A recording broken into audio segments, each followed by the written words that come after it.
Gary, you ready? Oh, heads.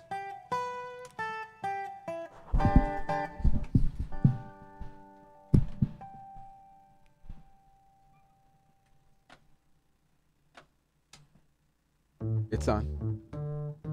Wonderful.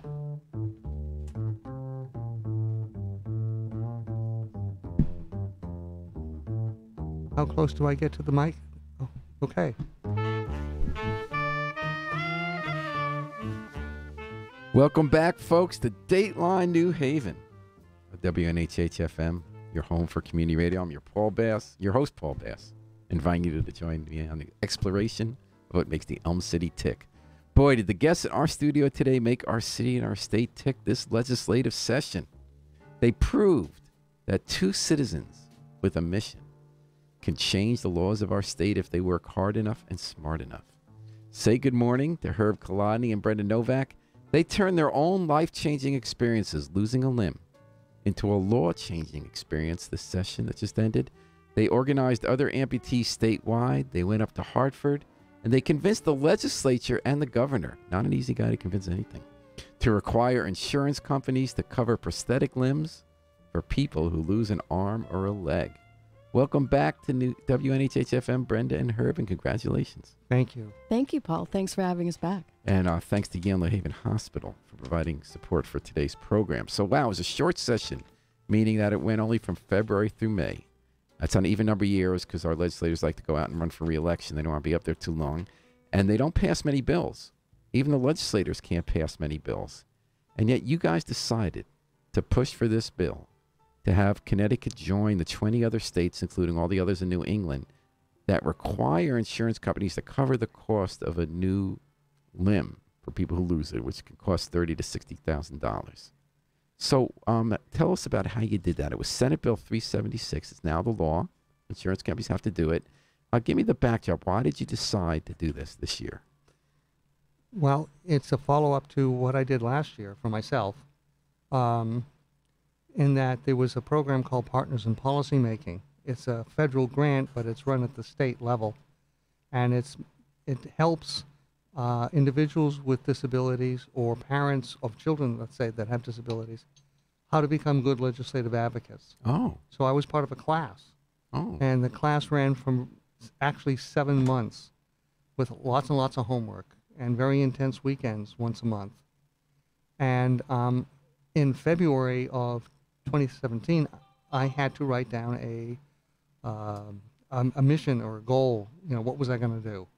And this was it.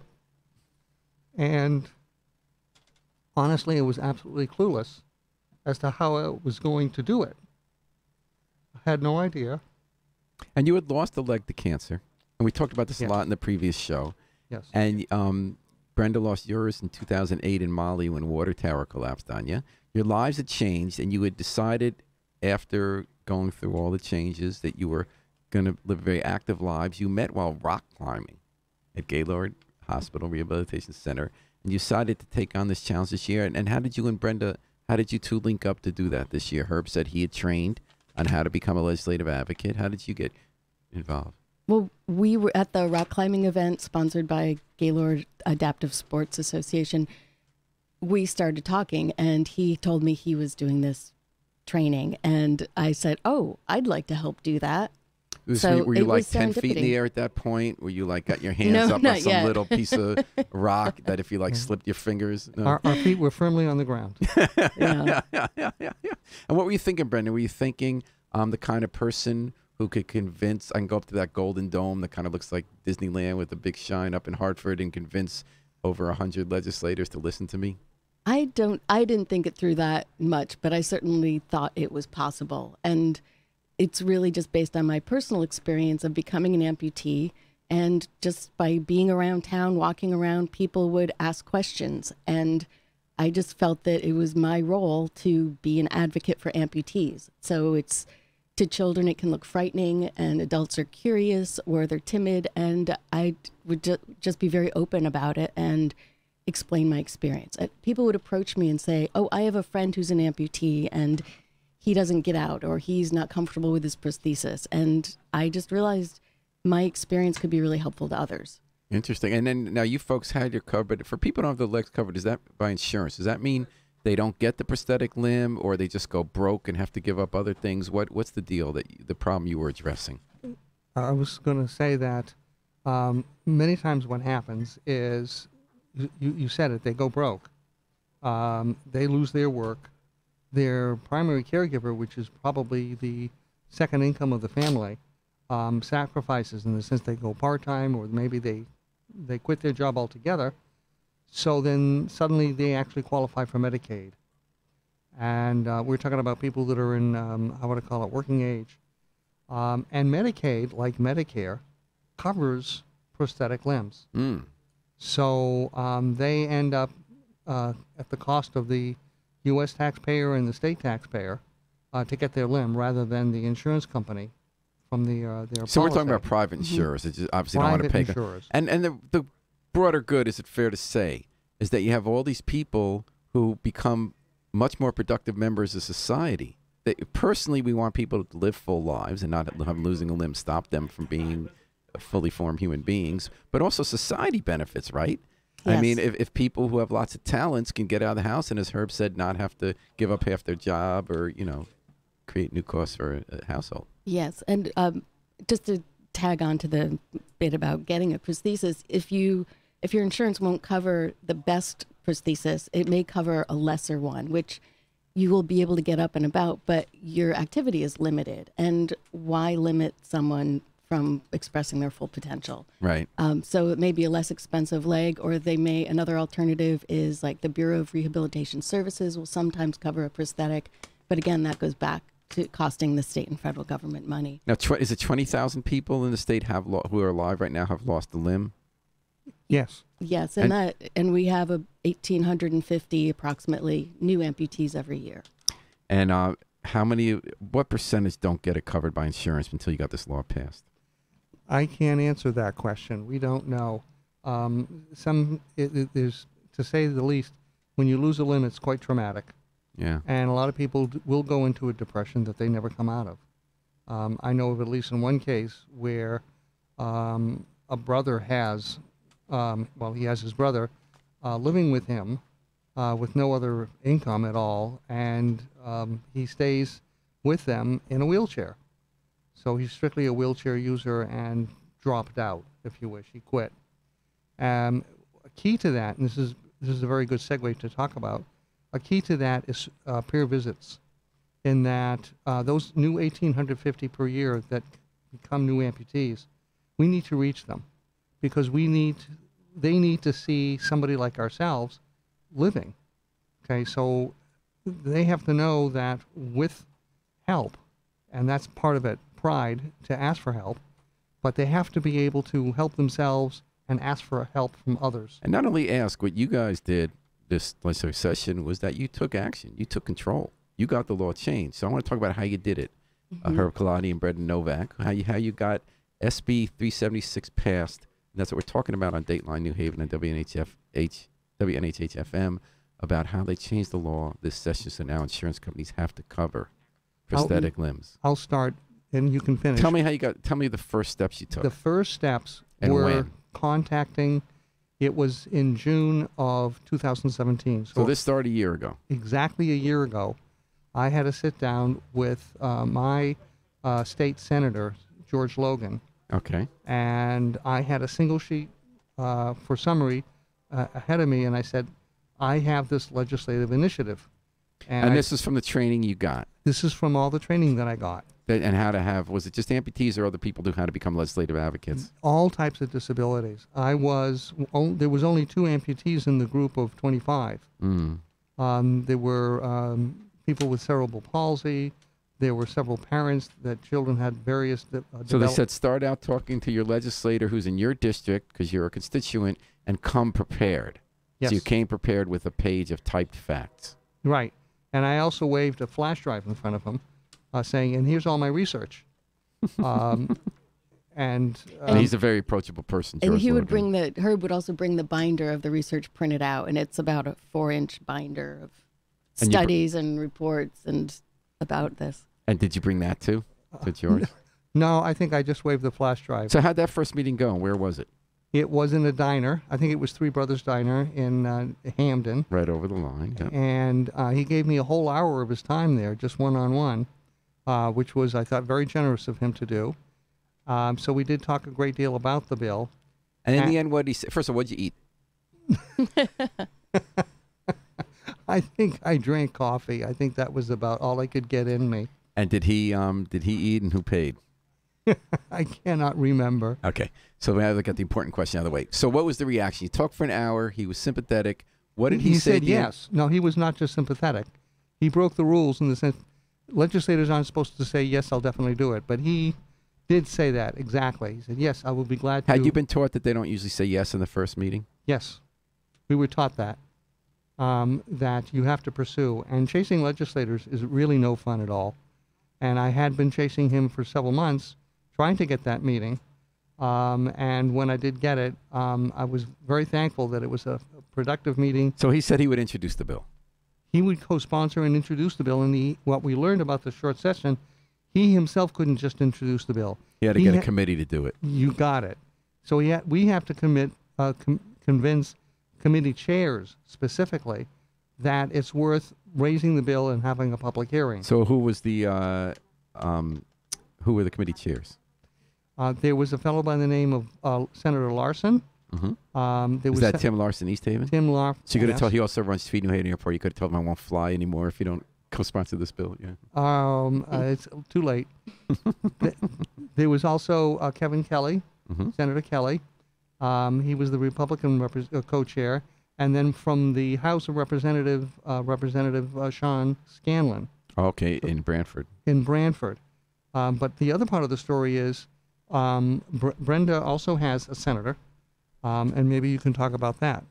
Yeah. Who's your senator? That's in Brantford? I'm in Brantford. So that's Ted Kennedy. So I have Ted Kennedy, yes. And he was very, very helpful. And Did you meet with him the way Herb met with Logan?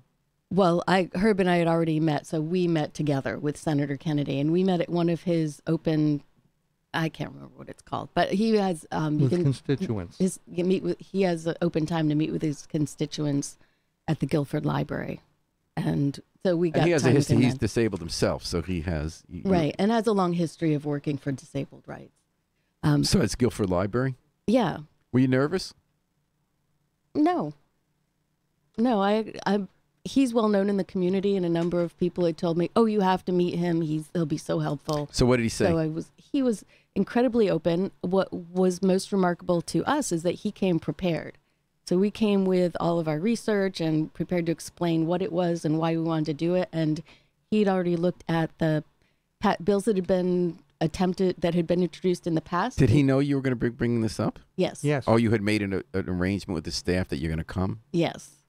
And the topic, and I think that's one of the things that I learned in Partners in Policymaking, is get to the point immediately. So we were very upfront. We weren't trying to be coy or curious or anything like that. Very upfront in the emails and the conversations that we had prior to that.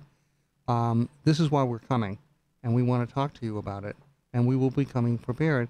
And we were very pleased and surprised. He was also prepared. Yes. And so he told us, here's what you have to do. Here are the steps you have to take to get this to happen. What did he say? Well, the insurance committee had to introduce the bill. He would support it in the Senate. And here's the homework you need to do. Here are the people you need to get in touch with. Yes. And that's just started a long... Does either of them, Logan or Kennedy, sit on the insurance committee? No, they both sit on the Public Health Committee. But this bill was about insurance, and so it had to come from the Insurance Committee. So the first steps were they said, meet with your own legislators, be prepared, get to the point. So you did that. They both said, we're on board, we're going to support it, but you have to go now talk to these three people who run the Insurance Committee. They had to. We had to be convincing enough to our legislators. Oh, they went and spoke, Logan and Kennedy. And wrote letters and advocated for us. Okay, so already what we had to do was hover about our legislators and hover around the committee members to make sure that if they had any questions, we were available to answer them. So they wrote the letters to the committee chairs. That's correct. And then what happened next? The committee chairs agreed, and they wrote a bill. And that bill became SB 376.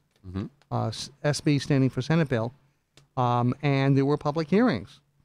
And again, because of... Now, would they have happened? Did you have to do anything to make sure there were public bill? Because a lot of bills get introduced. How do you make sure there's a hearing?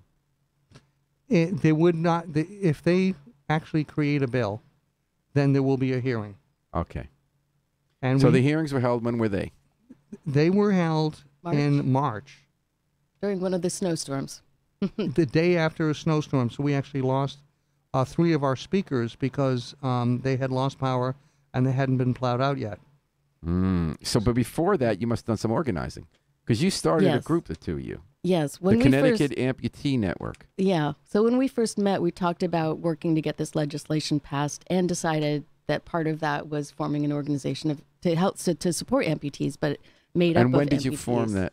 It was about the same time. It doesn't have a formal organization. It's just us.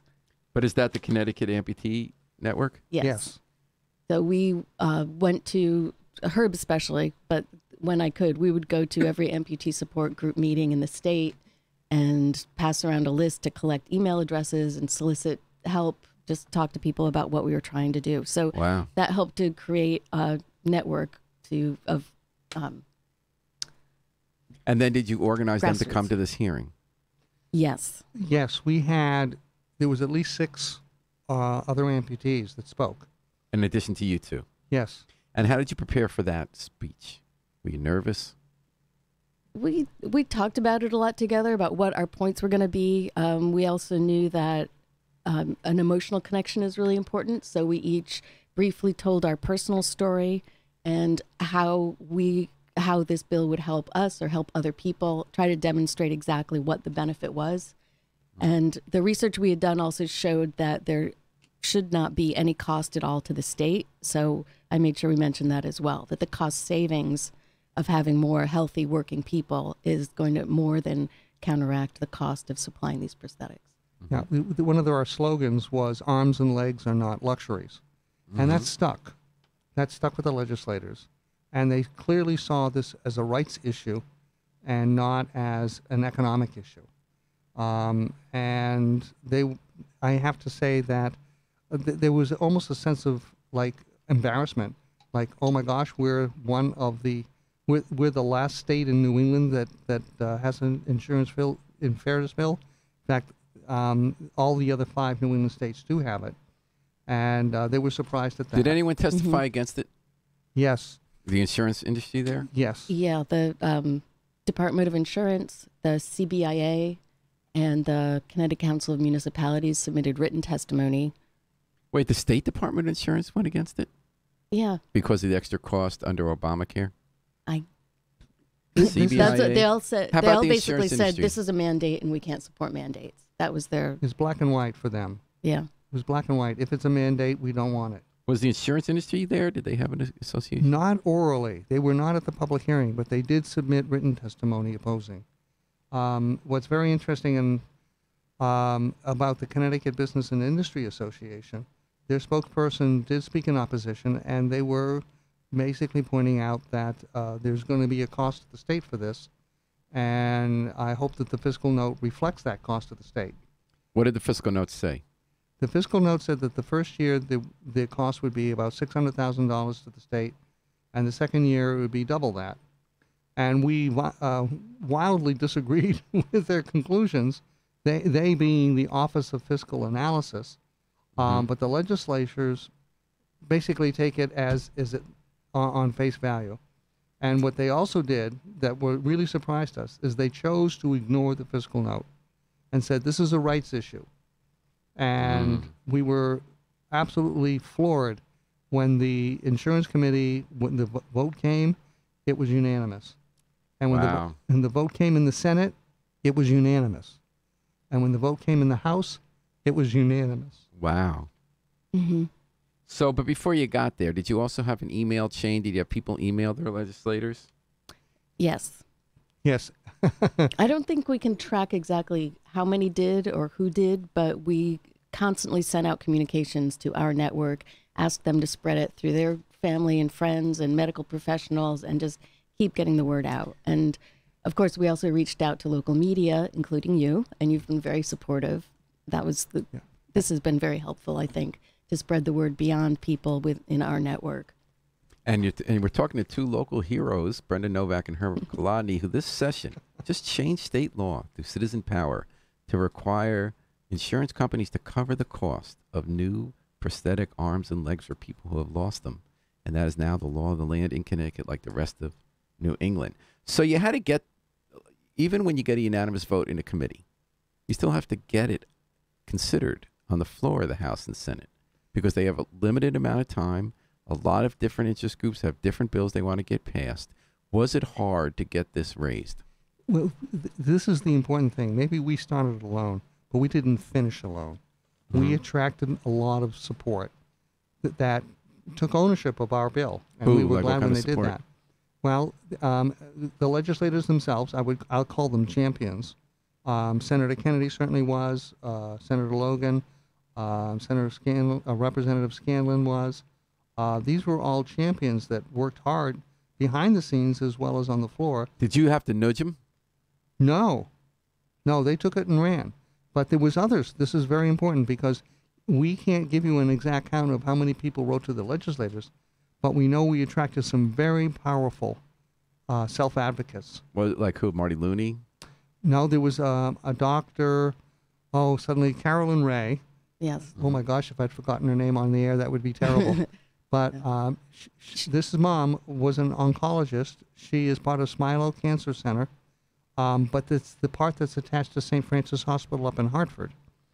And her daughter, 16-year-old daughter, Kelly, is an amputee. Oh. And is she a legislator? No, she's a physician at St. Francis. So she's a self-advocate. Gotcha. She's an advocate for her daughter. Also, she energized the entire medical community up there in St. Francis Hospital. Oh. And she energized the consultant of government relations to St. Francis, who also has a group of lobbyists. And she has a lot of connections, seeing the fact that she worked in 3 prior gubernatorial administrations. Oh. That's what I mean by powerful friends and allies. And Amy Ziner writes in on Facebook, thank you to these two guests for being champions of the people. She still must have been biting some nails. I mean, because when did they actually vote on it? They didn't vote till near the end of the session, right? How about 4 hours left in the session? So it might not have happened. That's correct. So what did you do in those final days? You got so far. You got powerful people pushing for this, and you got so many other bills, people, advocates for the bills for those last hours. What happened in those final days? Well, we were texting back and forth and calling and even each other saying, oh my God, what's going to happen? What's going to happen? And at the same time, just trying to keep our anxiety low and talk about the future. Say, if it doesn't pass this year, we have a great foundation for next year. But then how did you get it? How did it get to the floor in this? Well, we have to talk about our last line of supporters and help, and that was lobbyists. These folks, when we went to the House, we were sitting outside the Capitol. Yeah, in the Capitol. There must have been 100 lobbyists there for their various interests that they were being paid big bucks. You two went up the last day. The last Several 3 days. Yeah. And then what did you do when you saw the 100 lobbyists? Well, it was a little bit overwhelming. We weren't sure what we were going to do. But again, let's go back to this government relations consultant for St. Francis. Her lobby group, by the way, her name is Mary Ann Henley. Mm-hmm. And her lobbyist group embraced us and said, okay, we're here. We've checked with these people. We've checked with that people. That was the key reason why we succeeded, is because opposition, they wrote opposition, but they didn't actively oppose us on the floor. So the CBI, et cetera, didn't actively oppose. Now, how did you have to pay Mary Ann Henley? No, she was just very helpful and gave us a lot of good advice while we were there, saying like, oh, you have to go talk to him now. Or, what did they tell you to do? Do you know that the aide of this person? Go find her. So it was a lot of good tips about timing. And then with 4 hours to go, where were you when it got called? We were we were on the floor. We were on the we floor were sitting there. To the floor. Of the House or Senate? The House. And I have to tell the story because we were talking like, who do you work for and what do you do? And there was a fellow there from AT&T that was advocating for his issues for AT&T. And he looked over to us and said, well, how long ago did you get an update about what's going to happen? And we said, well, I don't know, it was 4 hours, 5 hours. He says, oh, well, you have to get an update now. If it's older than 2 hours, you have to get an update. And he jumped up and literally blocked a legislator from getting to the men's room and said, we have to get an update, and we have to get an update now. Wow. And he was lobbying for us. And the legislator understood that the fastest way to the men's room was to do 180 degrees, walk back into the House, grab our champion, Representative Scanlon, bring him to the door so he could throw us a thumbs up like it was going to happen. Wow. That's the kind of support we were getting. Wow. And then, so where did it go first, House or Senate? Senate first. It's a Senate bill, so it went to the Senate the previous Friday. Oh, so it was the House's last 4 hours. Yes. Right. And then Scanlon gave you the thumbs up. And within minutes, they were introducing the bill, and another legislator grabbed us and pulled us onto the House. Otherwise, Right. we would never have gotten by the security guys. Wow. So we were there, and we could watch the debate. And there's something called CTN, Connecticut Network, Yep. and it was being broadcast, which was weird because my cell phone was going off crazy with people texting me, like, what's going on now? What's going on now? Give us an update. How long was the debate? Extremely short. It was like maybe 3 or 4 minutes long. There was no dissent. There And was then no, it passed. And it passed. Oh, my God. So what'd you think at that point? 4 hours to go, right? 8 o'clock? I think I was stunned. Yes. We were, yeah. So Yeah. it passed at around 8 o'clock?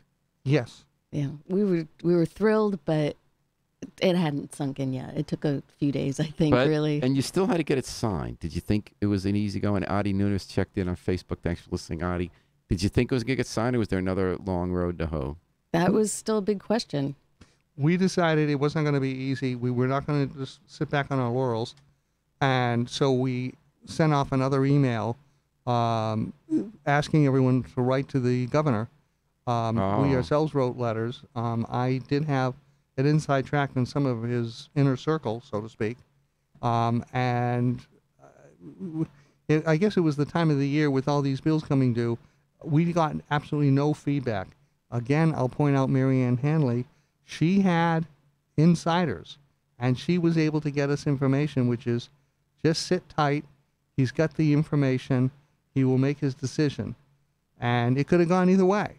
Mm. Yeah. He did sign, though. At the end, he did sign. But then he also said he signed it reluctantly because it was going to cost, in his view, the $1.2 million. And it wasn't in the budget. Mm. Yeah. And I saw that more as a caution to the legislators that you have to be responsible about what you're passing. And I understand that. But I think that I really believe the research that we've found that shows that it's not going to cost the state money. So I feel okay with that. Brendan Novak, Herb Kolodny. What an amazing victory. Any final thoughts about what people should have learned from your experience about changing law and what you're going to do next, advocating for people with... What's next is far more important to us. Well, yeah, I just want to say, I just want to point out again that none of this was done alone. We had a lot of champions and a lot of help, and that's just the way things work. Mm-hmm. You got to do it together. And so what's future. next? The future, what's next? We have to educate our limb loss community, what their new rights are. We also have to educate all the hospitals, rehab centers, physical therapists, prosthetists, and so on, what the rules are. They have to see us as a source of information if they get any insurance denials, because we have the knowledge to fight those insurance denials. And that's what's next for us, and that'll be a whole lot of work for the second half of this year and into next. It gives me so much pleasure to think of insurance companies having to deal with the two of you. They make a living out of denying people insurance they're entitled to under the law. You're going to make sure the law that you authored and got passed will be put into account. That's your next challenge. Good luck on it. Thanks. Joyfulness. Gives you a thumbs up on Facebook. And thank you again for having us. Okay, and Yes, thanks for thank you so listening much. today to Dateline New Haven and WNHH-FM. I want to thank our guests, Brendan Novak and Herb Kolodny, two heroes of mine now for changing state law to get insurance companies to cover the new limbs for people who lost them, and let's make sure we make the insurance companies do it. Thanks to Yale New Haven Hospital for providing support for today's program. We're going to take it out with the Afro-Semitic Experience performing I Wish I Knew How It'd Feel to Be Free from the group CD A Plea for Peace with Stacey Phillips, who just passed away last night, ages 73, on the Dobro. Now, we know what it's like to be free. We just got to remember to book our flight. Book your flight with us all day and all night long here at WNHH, New Haven's home for community radio.